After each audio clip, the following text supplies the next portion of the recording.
नमस्कार दोस्तों, excellent point coaching centre से मैं आपका फिर से एक बार स्वागत करता हूं। जैसे कि आपने थंबनेल देख लिया होगा, भारत की खोज किस तरीके से हुई और किसने की, ये आज हम पढ़ने जा रहे हैं। जिसमें आपने सुना होगा कि भारत की खोज किसने की थी, वास्को डी गामा ने। लेकिन किस तरीके से की ये आपको नहीं पता होगा। तो आज जो हम देखेंगे, वास्को डी गामा ने भारत की खोज किस तरीके से की और क्या जो पूरा मैटर था वो क्या बात थी। तो धीरे धीरे पूरा आधुनिक भारत कवर करेंगे। तो यहीं से शुरू हो जाता है आपका आधुनिक इतिहास। जब से ईस्ट इंडिया कंपनी भारत में प्रवेश करती है और पुर्तगाली भारत में प्रवेश करते हैं, तो यहीं से जब से हम क्या हो जाते हैं, आधुनिक। और आज से जो शुरू होती है वो आधुनिक की क्लासेस शुरू होती है। और आधुनिक से जब से लेके जब ईस्ट इंडिया कंपनी की भारत में स्थापना हुई और जब से लेके आज तक, तो हम सब क्या है, हम आधुनिक है। तो आज जो शुरू करने जा रहे हैं हम भारत की खोज, जो किसने की थी, वास्को डी गामा ने। भारत की खोज। तो इससे पहले जो हमने कल जो पढ़ा था, क्या पढ़ा था हमने, औरंगजेब। और औरंगजेब जो था, औरंगजेब अंतिम तो नहीं कह सकते, लेकिन हाँ, ये जो जिस तरीके से मुगल वंश का जो शासक, प्रतापी शासक था, वो औरंगजेब ही था। क्योंकि इसके बाद में छोटे छोटे शासक आए, लेकिन वो ज्यादा प्रतापी नहीं हो पाए। तो उसके बाद में जो था, औरंगजेब के बाद छोटे छोटे शासक आए। तो यहाँ पर होता क्या था, फिर उसके बाद में जो एक गवर्नर का पद लाए गए, जो किस में लाया गया था, वो औरंगजेब के शासनकाल के बाद में आया था वो। तो धीरे धीरे छोटे छोटे शासक बने, लेकिन ज्यादा उन्होंने कुछ किया नहीं। फिर 1857 की क्रांति में आया गया एक शासक जिसका नाम था बहादुर शाह जफर द्वितीय। क्योंकि और उसके बाद में वो, उसकी मृत्यु होने के बाद में, और वही क्या था, मुगल वंश का अंतिम शासक जो था वो बहादुर शाह जफर ही था। जो हमने कल पढ़ा था क्या, औरंगजेब की जो पत्नी थी, कौन, रबिया उद दौरानी। जब रबिया उद दौरानी की मृत्यु हो जाती है, और मृत्यु होने के बाद में जो उसको वो प्यार से बुलाता था, बीवी या रबिया बुलाता था उसको, तो उसने क्या बनाया, औरंगाबाद में उसी की याद में क्या बनाया, उसने बीवी का मकबरा बनवाया। तो पूछ लेता है बहुत अधिक बार कि बीवी का मकबरा या ताजमहल की कॉपी नकल हूबहू वो किसने बनवाया था, वो औरंगजेब ने ही बनवाया था। ठीक है, तो आज जो शुरू करते हैं, हम शुरू करते हैं क्या, भारत की खोज।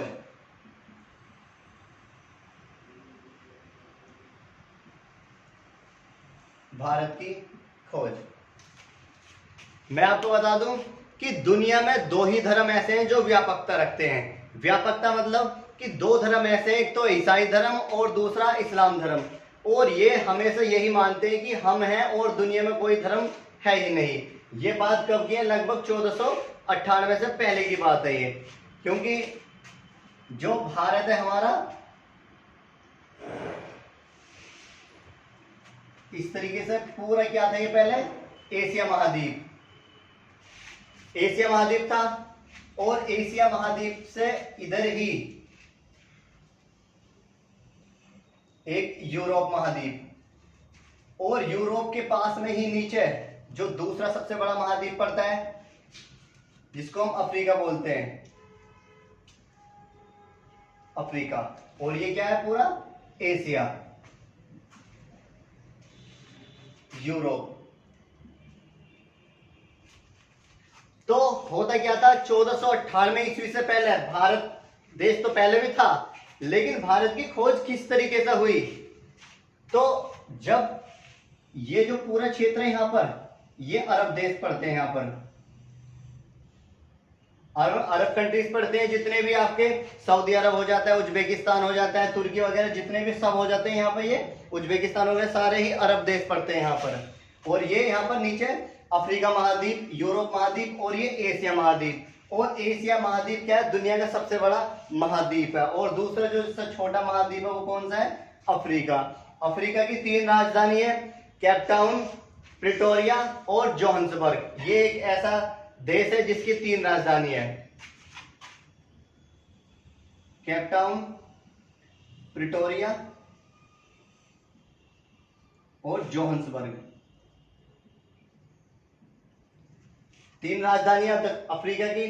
तो भारत देश तो पहले भी था, लेकिन यहां पे ये क्या पड़ता है, यूरोप। और यूरोप में जो सबसे ज्यादा जो जनसंख्या थी वो किस लोगों की थी, वो ईसाई लोगों की थी। यहाँ पे जनसंख्या ईसाई लोगों की। इतनी जनसंख्या थी बहुत अधिक, और यहाँ एशिया में ही पड़ता है क्या, अरब देश, अरब कंट्रीज पड़ती है, और इस अरब कंट्रीज में जितने भी मुस्लिम आबादी वाले जो देश हैं वो यहीं पर हैं सारे जितने भी।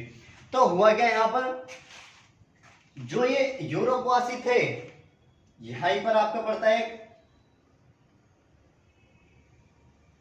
मिस्र का टीला, मिस्र का टीला, और यहीं पर क्या पड़ता है आपका लाल सागर, लाल सागर, और इसी के ही पास में यहां पर इधर ही भूमध्य सागर।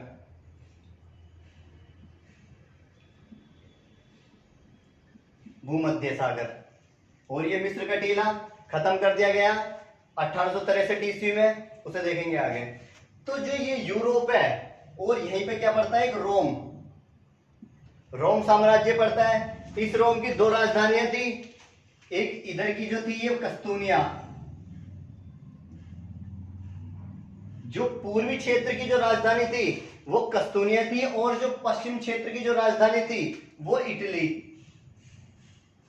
इटली इसकी दो राजधानियां होती थी रोम की, एक साइड जो पूर्वी क्षेत्र का वो कस्तूनिया, और पश्चिमी क्षेत्र का क्या था वो इटली।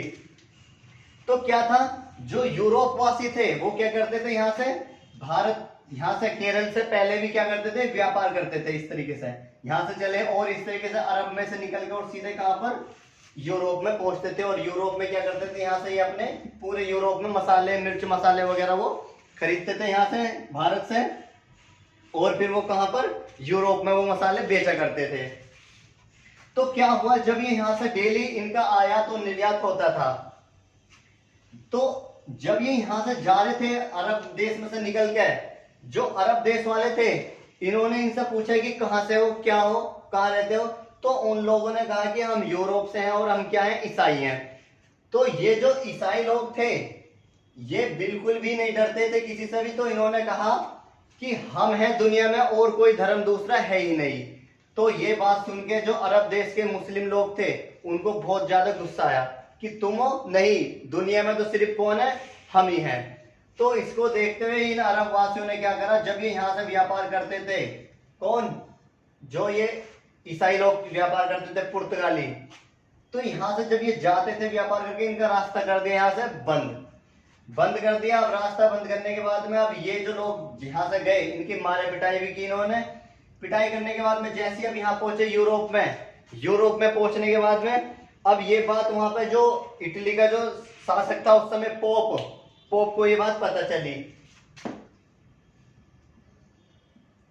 पोप को ये बात पता चली। जैसी पता चली, अब उन्होंने क्या कहा पोप ने, और इधर अरब कंट्रीज के जो जितने भी देश थे सारे एकजुट हो गए, इधर ये और इधर ये, और इन दोनों का एक आक्रमण हो जाता है, इधर यूरोप वासी का, इधर अरब वासियों का।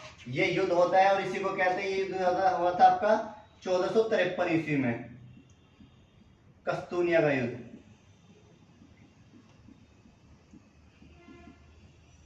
ये युद्ध इतना भयंकर हुआ, और इस युद्ध में जो यूरोपवासी थे उनको क्या, हार का मुंह देखना पड़ा। यहाँ पे जैसे इस युद्ध को यहाँ पर हारे, अब हुआ क्या, यहाँ हारने के बाद में अब यूरोपवासियों को क्या हो गया, यहाँ से रास्ता बंद हो गया, भारत में आने जाने का रास्ता बंद हो गया।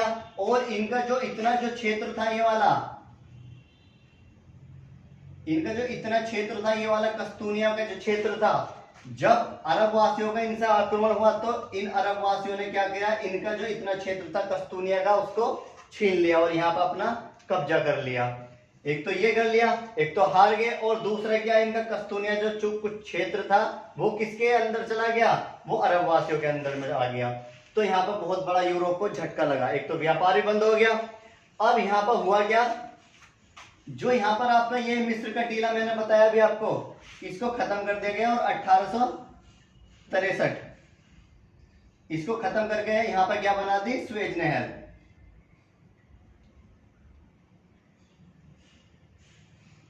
स्वेज नहर बना दी, और यहीं पर स्वेज नहर है, और इसी के पास में क्या है यहाँ पर, लाल सागर, और इधर आपका भूमध्य सागर है। तो पूछ लेता है कि एशिया को और अफ्रीका को कौन सा सागर अलग करता है, तो लाल सागर वो अलग करता है इन दोनों को, दोनों महाद्वीपों को। और कौन सी नहर अलग करती है, स्वेज नहर।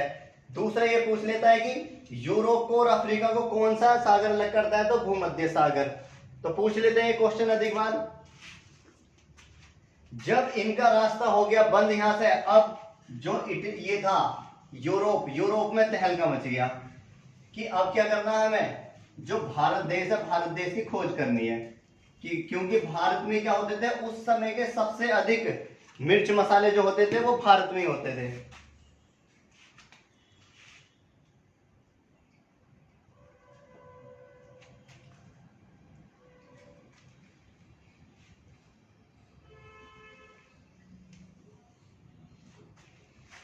अफ्रीका, यूरोप और एशिया। तो यूरोप में क्या मच गया उस समय, तहलका मच गया कि हमें क्या करना है, क्योंकि ये रास्ता तो हो गया इनका बंद यहां से भी है, क्योंकि यहाँ पे क्या था मिस्र का टीला, उससे पहले क्या था यहाँ पे लाल सागर, तो यहाँ से तो आना जाना इनका बिल्कुल बंद था। और जो यहाँ पे क्या था, ये आपका अरब देश थे, यहाँ से तो आना जाना बिल्कुल बंद, क्योंकि उन्होंने रास्ता रोक दिया, युद्ध हुआ, युद्ध में हार गए। अब इनके पास दो ही रास्ते थे, एक रास्ता तो ये कि इनसे दोबारा जो अरब देश वाले हैं इनसे क्या किया जाए, दूसरा युद्ध किया जाए, और उस युद्ध में क्या किया जाए, यहाँ से इनका कस्तूनिया का जो क्षेत्र था उसको इनसे युद्ध में जीता जाए किसी तरह से। या फिर दूसरा जो इनका रास्ता था वो दूसरा रास्ता ये था कि बस किसी तरह से क्या करना है, भारत की खोज हो जाए। तो हुआ ये, यहाँ पे जो यूरोप में जो लोग रहते थे, ईसाई धर्म के लोग अधिक रहते थे, और ईसाई में भी कौन से थे, ये पुर्तगाली थे। पुर्तगाली जो पोप था, अब पोप ने कहा कि जो भी भारत देश की खोज करेगा उसको मैं क्या दूंगा, एक उचित इनाम दूंगा। क्योंकि भारत में उस समय दुनिया के सबसे अच्छे उच्च किस्म के क्या मिलते थे, यहाँ पर मिर्च मसाले मिलते थे। तो हुआ ये, यहाँ से इसकी खोज करने के लिए, भारत की खोज करने के लिए, क्योंकि यहाँ पे क्या पड़ता है अरब सागर, नीचे हिंद महासागर, और इधर बंगाल की खाड़ी।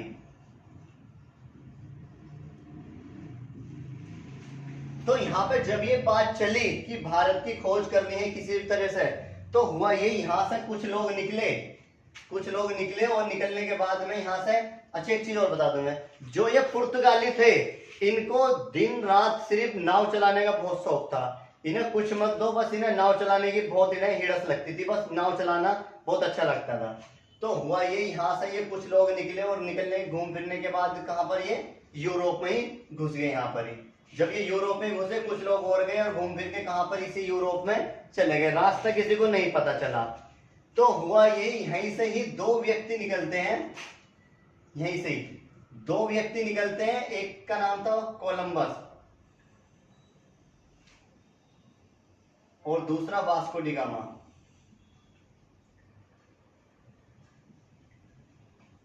वास्को डी गामा और कोलंबस। अब जैसे ये दोनों व्यक्ति यहां से निकलते हैं, निकलने के बाद में जो कोलंबस था सबसे पहले ये निकला, और निकलने के बाद में ये सीधा नीचे दक्षिण की तरफ नहीं गया, और ये सीधा कहां पर रास्ता भूल गया, इस तरीके से यहां से जैसे चला, और भूलने के बाद में ये यूरोप के आसपास घूमते घूमते इस तरीके से ऊपर पहुंचा। और ऊपर पहुंचने के बाद में उसने क्या देखा, यहाँ पर जैसे ही ऊपर पहुंचा, और यहाँ पे क्या थे, छोटे छोटे क्या थे, यहाँ पर बहुत सारे यहाँ पर द्वीप थे जिनको कैरिबियन देश बोला जाता है। तो छोटे छोटे बहुत सारे देश मतलब द्वीप थे यहाँ पर। जैसे इन द्वीपों के पास पहुंचा कौन, कोलंबस, तो इसे लगा कि हाँ यही भारत है, क्योंकि वहां के लोग कैसे थे, काले काले लोग दिखते। तो इसे लगा कि हाँ यही भारत है, और मैंने क्या कर लिया, यहाँ पे भारत की खोज कर ली।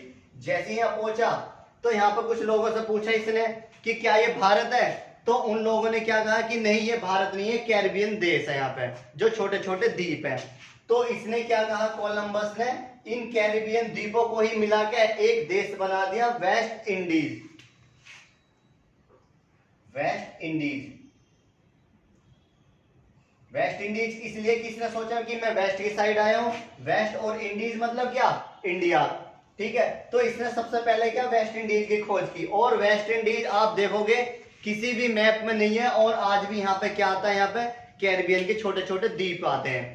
तो ये कैरिबियन देश की खोज किसने सबसे पहले यहाँ पे, और यहाँ से निकलने के बाद में कोलंबस थोड़ा और आगे चला, और आगे निकलने के बाद में तो इसे एक जगह और पहुंचा, और यहाँ पे इसने क्या देखा, एक अमेरिका देश था, अमेरिका। और इसे लगा कि हाँ मैं भारत आ गया हूं। और जैसे अमेरिका है, यहाँ पर कुछ लोगों से इसने पूछा, अच्छा ये कब पहुंचा था, 1492 ईस्वी में, 1492 ईस्वी में पहुंचा था। और यहाँ पे पोस्ट के बोलता है कुछ लोगों से कि क्या ये भारत है, तो वो लोग कहते हैं कि नहीं ये भारत नहीं है, ये क्या है, अमेरिका है। तो 1492 ईस्वी में जो कोलंबस था, कोलंबस ने किसकी खोज की, वो अमेरिका की खोज की। तो ये क्या था, जो कोलंबस था, कोलंबस की ये यात्रा थी। अब दूसरा व्यक्ति कौन था, वास्को डी गामा। अब वास्को डी गामा यहां से चला अपने यूरोप से, और यूरोप से जैसे चला, ये निकलने के बाद में ये ऊपर नहीं गया, और यहां से घूमते घूमते घूमते घूमते यहां पर आ गया। अब यहां आने के बाद में वो बहुत ज्यादा थक गया वास्को डी गामा। अब इसे लगा कि अब मुझे क्या करना है, मुझे यहां से वापस जाना चाहिए, क्योंकि भारत देश तो मिल ही नहीं रहा, अब मैं कहाँ जाऊं।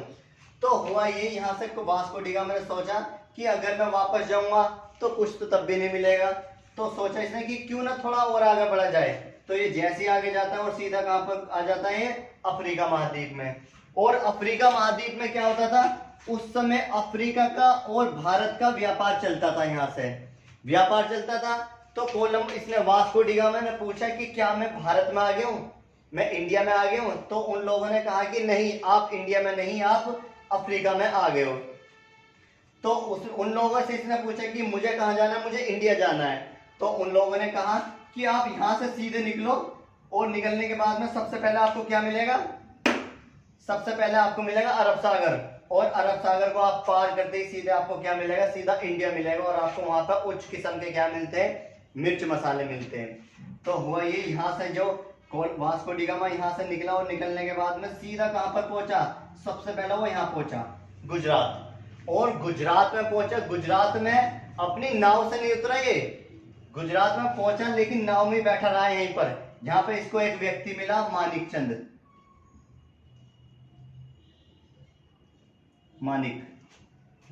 नामक एक व्यक्ति मिला। और इस व्यक्ति से जो वास्को डी गामा था, इसने पूछा कि क्या मैं भारत आ गया हूँ, इंडिया आ गया हूँ। तो इसने कहा मानिक चंद ने कि हाँ आप सही मार्ग से आए हो, और बिल्कुल ये क्या है, एक इंडिया देश है। तो वास्को डी गामा ने कहा क्या यहाँ पर मिर्च मसाले होते हैं। तो मानिक चंद ने कहा कि नहीं, यहाँ पर, ये कहाँ पहुंचा था, गुजरात में। तो इसने कहा कि नहीं, यहाँ तो क्या होता है, नमक होता है। आप सीधे यहां से कहां जाइए, आप सीधे यहां से यह नीचे जाइए दक्षिण की तरफ, और दक्षिण में आपको सीधे कहां क्या मिलेगा, आपको केरल मिलेगा। और केरल में क्या होते हैं, वहां पर मिर्च मसाले बहुत अधिक होते हैं। तो हुआ यही, यहां से नाव से नहीं उतरा वास्को डी गामा, इससे पूछ के बातचीत करके, और सीधा यहां से निकला। और निकलने के बाद में सीधा कहां पर आया, केरल में प्रवेश करा। और केरल में कब आया ये, 1498 ईस्वी में। जैसे 1498 ईस्वी में आया, अब यहां पर केरल में एक जगह पड़ती है कालीकट। तो पूछ लेता है कि वास्को डी गामा सर्वप्रथम कहां पर उतरा, तो कालीकट पे वो उतरा। और कालीकट पे जैसे केरल में उतरा, और जो उस समय केरल का जो राजा था, शासक था, वो था आपका राजा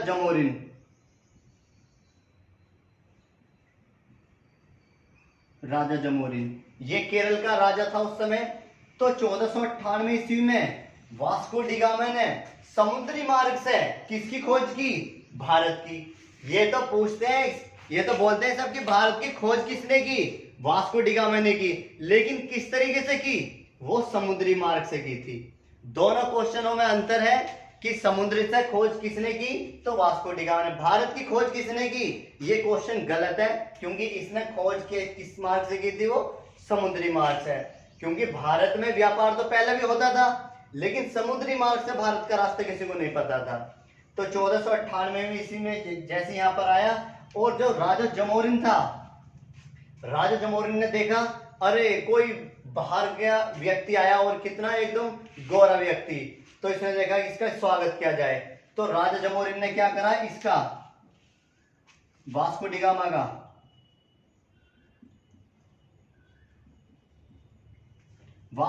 का यहाँ पर बहुत अच्छे से भव्य स्वागत किया। और यहाँ पे जैसे इसका स्वागत किया, बहुत बढ़िया करके स्वागत किया, यहाँ पर रहा 2-4 महीने रहा। रहने के बाद में अब इसे क्या यहाँ पर इसे लगा कि मुझे कहाँ पर जाना है, मुझे तो यूरोप जाना है, पुर्तगाली जाना है। और पुर्तगाल में क्या है मेरा, मुझे वहां से इनाम भी तो लेना है, जो पोप राजा है उससे इनाम भी लेना है उत्कृष्ट। तो यहाँ से हुआ यही, ये अपने साथ में कुछ सोना चांदी, कुछ पैसे वैसे तो नहीं लाया, लेकिन सोना जरूर लाया था। तो इसने उस सोने के बदले, वास्को डी गामा ने उस सोने के बदले यहां से क्या खरीदे, कुछ काली मिर्च खरीदी केरल से। काली मिर्च खरीदने के बाद में, और जो काली मिर्च थी उसको अपने सोना देकर और यहाँ से काली मिर्च खरीदी, और खरीदने के बाद में यहाँ से ही ये निकला और इसी मार्ग से कहां पर अपने सीधा कहां पहुंचा, यूरोप पहुंचा। जैसे ये यूरोप पहुंचा और यूरोप में पहुंचने के बाद ही तुरंत यहाँ पे इसने जो काली मिर्च लाया था उन काली मिर्च को क्या करा, इसने यहाँ पर बेचा। और उस काली मिर्च को जो इसने बेचा, लगभग उसका इसको 60 गुना फायदा हुआ, 60 गुना फायदा हुआ। मतलब अगर कोई चीज इसने यहाँ पर 100 रुपए की खरीदी थी, 100 रुपए की खरीदी थी यहाँ पर काली मिर्च, और उसको कहां ले जाके बेचा उसने, यूरोप में, और ये 100 रुपए की चीज कितने की बिकी, 60 गुना, 60 की, तो कितनी होगी यहाँ पर 6000 रुपए की। तो वो चीज उसकी 100 रुपए की चीज कितने की बिकी, काली मिर्च 6000 रुपए की। जैसे यहाँ पे इसने काली मिर्च बेची, अब ये बात, ये वास्को डी गामा गया पोप के पास में, जो इटली का राजा था उस समय, इसके पास गया और इससे कहा कि मैंने क्या भारत की खोज कर दी और मुझे क्या मिलना चाहिए, उत्कृष्ट इनाम मिलना चाहिए। तो इसने कहा, पोप ने, चलो बहुत अच्छी बात है, तुमने भारत की खोज की, तुम्हें इनाम दिया जाएगा। लेकिन इसने कहा पोप ने, तुमने भारत की खोज तो कर दी, लेकिन हम कैसे विश्वास कर ले कि हाँ ये तुम काली मिर्च कहां से लाए हो, वो भारत देश से लाए हो। तो हुआ ये, यहां से यहीं पर ही तुरंत एक government east India company, east India company की स्थापना होती है, किसकी, पुर्तगालियों की, वो भी पुर्तगाली ईस्ट इंडिया कंपनी की स्थापना होती है। और यहां से क्या करते हैं, लगभग 1300 प्लस व्यक्ति, जो ये पोप था यहाँ पे पुर्तगाली ईस्ट इंडिया कंपनी की स्थापना करता है, और 1300 प्लस व्यक्ति के साथ में किसको भेजता है, वास्को डी गामा इनके साथ में भेजता है। और इनसे बोलता है कि आपको कहां जाना है, ये जो 1300 प्लस लोग हैं इनको कहां पर ले जाना है, आपको भारत ले जाना है, इंडिया, क्योंकि इन्होंने रास्ता नहीं देखा और ये कहां पर, भारत में जाएंगे और वहां से व्यापार करेंगे। तो हुआ ये, यहां से फिर ये चलते हैं 1300 प्लस लोग, और किसी मार्ग से, उसी वाले मार्ग से जिस मार्ग से ये आया था पहले। और आने के बाद में जैसे यहाँ पर ये आया वास्को डी गामा, यहां पर आया, यहां पर पड़ता है आपका अरब सागर, और यहां पर भारत के छोटे छोटे क्या हैं, छोटे छोटे द्वीप हैं, जिनको क्या बोलते हैं, लक्षद्वीप, लक्षद्वीप। तो यहां पर हुआ ये, यहां पर जो राजा जमोरिन था केरल का, जब ये 1300 प्लस लोग यहां पर आए, और आने के बाद में हुआ ये राजा जमोरिन जो था ये बहुत ज्यादा डर गया कि इतने सारे लोग, कहीं ऐसा ना हो ये मुझ पर आक्रमण कर दें। तो ये डर गया, और डरने के कारण ये यहां से केरल से कहां पर पहुंच गया, लक्षद्वीप, क्योंकि लक्षद्वीप पे भी किसका कब्जा था, वो राजा जमोरिन का। अच्छा, ये जब दूसरी बार लोग आए यहाँ पे वास्को डी गामा, कब आया था ये, 1502 ईस्वी में। तो पूछ लेता है वास्को डी गामा पहली बार कब आया, तो वो 1498 में आया था, लेकिन दूसरी बार कब आया, वो 1502 ईस्वी में आया।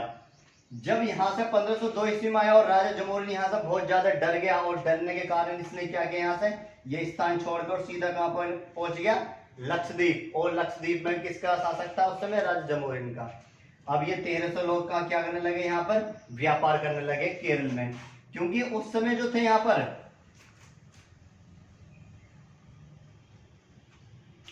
उस समय ये क्या पड़ता है यहाँ पर, केरल, और यहीं पे क्या पड़ता है, तमिलनाडु।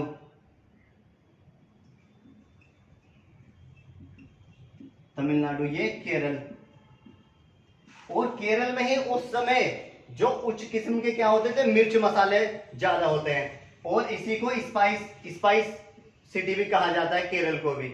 तो जब यहाँ पे ये केरल में क्या करते थे, मिर्च मसाले का व्यापार करते थे। जो तमिलनाडु जो था, तमिलनाडु में क्या होता है, सबसे ज्यादा सूती वस्त्र जो होते हैं वो तमिलनाडु में ही होते हैं, इसलिए तमिलनाडु को कोयम्बटूर के नाम से भी बोला जाता है।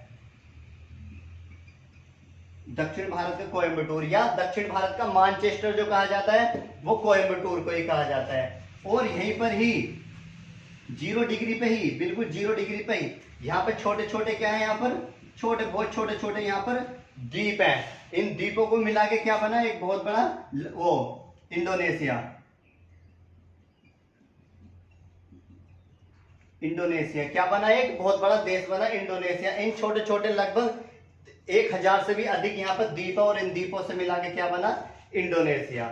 जब राजा जमोरिन यहाँ पर आ गया, कहां पर, लक्षद्वीप पर आ गया। यहाँ पर आने के बाद में अब जो है, उस समय जो यहाँ पे शासन चल रहा था उत्तर भारत में 1502 ईस्वी में, तो उस समय जो शासक चल रहा था, मैंने आपको बताया, हमने पीछे दिल्ली सल्तनत पढ़ी थी, और दिल्ली सल्तनत का जो अंतिम जो वंश जो चल रहा था यहाँ पर लोधी वंश चल रहा था। लोधी वंश कहां पर था, ये उत्तर भारत में। तो इस तरीके से क्या किया, वास्को डी गामा ने समुद्री मार्ग से किसकी खोज की, भारत की। जैसे यहाँ भारत की खोज की और यहाँ पे वास्को डी गामा कुछ समय रहा यहाँ पे, और 1504 ईस्वी में ही, 1504 ईस्वी में क्या हो जाती है, यहाँ पे वास्को डी गामा को यहाँ की जलवायु और वातावरण ठीक नहीं लगा, और 1504 ईस्वी में क्या हो जाता है, वास्को डी गामा की भारत में मृत्यु हो जाती है। यहाँ पर जैसी मृत्यु हो, इस तरीके से क्या किया यहाँ पे, जब पुर्तगाली जो थे यहाँ पर धीरे धीरे केरल में तो यहाँ पर राज करते थे अपना, और इसके बाद में ऊपर ही क्या पड़ता है यहाँ पर, गोवा, कर्नाटक, यहाँ पर कर्नाटक पड़ता है, कर्नाटक के पास में क्या है यहाँ पर, गोवा। और गोवा में क्या बनाई थी इन्होंने, अपनी फैक्ट्री स्थापित की थी, क्योंकि जितने भी लोग आए थे गवर्नमेंट ईस्ट इंडिया कंपनी के माध्यम से, ये सारे लोग कैसे थे, गवर्नमेंट एम्प्लॉय थे, सरकारी कर्मचारी थे, और ये इस तरीके से यहाँ भारत में रहने लगे। गोवा में ये क्या करने लगे, फिर यहाँ पर अपना व्यापार करने लगे, और ये गोवा को ही इन्होंने पूरी तरह से कब्जा लिया था। और कब्जाने के बाद में ये 1900, आपको पता है भारत आजाद तो हो गया था 1947 में, लेकिन गोवा जो आजाद हुआ था वो 1961 में हुआ। एक ऑपरेशन पोलो चलाया गया और उसके द्वारा गोवा को आजाद किया गया। किन से आजाद किया गया था, पुर्तगालियों से। 1961 में आजाद कराया गया था, लेकिन 1987 ईस्वी में गोवा को क्या बनाया गया, एक राज्य का दर्जा दिया गया था। तो क्योंकि यहाँ पे जो लोग थे वो कौन थे, पुर्तगाली, और यहीं पे ये बस गए थे। क्योंकि अब हम जो कल पढ़ेंगे इसके बाद में जो पुर्तगाली जो थे यहाँ पे क्या नीति चलाते हैं, ब्लू वाटर पॉलिसी, और इसके बाद में एक पॉलिसी और चलाते हैं, मैरीक्राफ्ट पॉलिसी। और इन पॉलिसियों के द्वारा क्या करते हैं, मैरीक्राफ्ट पॉलिसी के द्वारा यहाँ पे ये शादी विवाह करते हैं, और यहाँ की जो स्त्री महिलाएं थी उनसे यहाँ पे शादी करते हैं, और यहाँ पे ये पूरी तरह से बस जाते हैं यहाँ पे, ठीक है। और दूसरे ब्लू वाटर पॉलिसी चलाते हैं, और इसमें ब्लू वाटर पॉलिसी पूछ लेते हैं बहुत अधिक बार यूपीएससी, आरओ में, और एसएससी, सीजीएल, सभी जितने भी अन्य एग्जाम है उनमें सभी में पूछे जाते हैं कि ब्लू वाटर पॉलिसी क्या है। तो ब्लू वाटर पॉलिसी वो है कि ये एक जो समुद्री मार्ग से जितने भी वो आते थे, यहाँ से व्यापार करते थे, नाव बोट वगैरह जो आती थी, तो यहाँ पे वो खड़ा करते थे अपना, और यहाँ पे क्या करते थे, ये पूरे भारत में वो, क्योंकि इसके बाद में पुर्तगाली के बाद में यहाँ पे नीचे डच, फ्रेंच और दूसरे बहुत सारे देश के लोग आए, और यहाँ पे क्या करते थे, वो व्यापार करते थे। तो अपना यहाँ पर क्या करते थे, वो केरल के पास में यहाँ पर अपना यहाँ पर नाव खड़ा करते थे, जिसको पोता सिरे बोलते हैं, और खड़ा करने के बाद में यहाँ पे ये व्यापार करते थे। तो यहीं पे क्या लगा देते इन पुर्तगालियों ने, एक पॉलिसी चलाई, ब्लू वाटर पॉलिसी, और यहीं पे क्या करते हैं, यहाँ पर ये उस पर टैक्स लगा दिया था इन पे, कि जो भी यहाँ पे खड़ा करेगा उसको पोता सिरे को, उस पर क्या लगेगा, टैक्स लगेगा यहाँ पर। तो इस तरीके से कुछ नीतियां चलेगी, क्योंकि आगे जो पुर्तगालियों का गवर्नर जनरल बनेगा, और किस तरीके से, क्योंकि ये नीचे कौन थे, पुर्तगाली। और यहाँ पे मैंने बताया आपको जो 1608 ईस्वी में जो कैप्टन हॉकिंस आया अंग्रेज, क्योंकि उससे पहले मिल्टन हॉल आया था भारत की परिस्थिति जानने के लिए, वो कौन थे, वो ऊपर अंग्रेज थे और नीचे कौन थे, ये पुर्तगाली। और इनकी किस तरीके से क्या होती है, इनकी लड़ाई झगड़े भी होते हैं, ठीक है। तो यहाँ पर जो पुर्तगाल ऊपर अंग्रेज थे और नीचे पुर्तगाली, और एक समय वो आएगा इनका आपस में बहुत तगड़ा झगड़ा होगा, और जिसके कारण जो मुंबई को ये दहेज में देंगे पुर्तगाली, किसको, अंग्रेजों को देंगे। तो वो सारे धीरे धीरे हम पढ़ेंगे। तो आप चैनल को अच्छे से देखें और लाइक करें और खूब अच्छे से सब्सक्राइब करें, ठीक है। और जितनी भी वीडियो आप एक बिल्कुल सीरियल क्रम में देखें तो आपको इतिहास की गहराई पता चलेगी और आपको बिल्कुल सही तरीके से समझ में आएगा। तो आपने देखा किस तरीके से वास्को डी गामा ने भारत की खोज की और कोलंबस ने किसकी, अमेरिका की खोज की। तो भारत में सबसे ज्यादा मिर्च मसाले होते थे इसलिए भारत की खोज की थी। ठीक है, तो कल फिर मिलते हैं एक नई क्लासेस के लिए जिसमें पुर्तगालियों ने भारत में किस तरीके से कब्जे किया और अपनी फैक्ट्री स्थापित की, वो सारी एक धीरे धीरे सारी चीजें पढ़ेंगे। ठीक है, धन्यवाद आज के लिए, कल फिर मिलते हैं क्लासेस के लिए। धन्यवाद।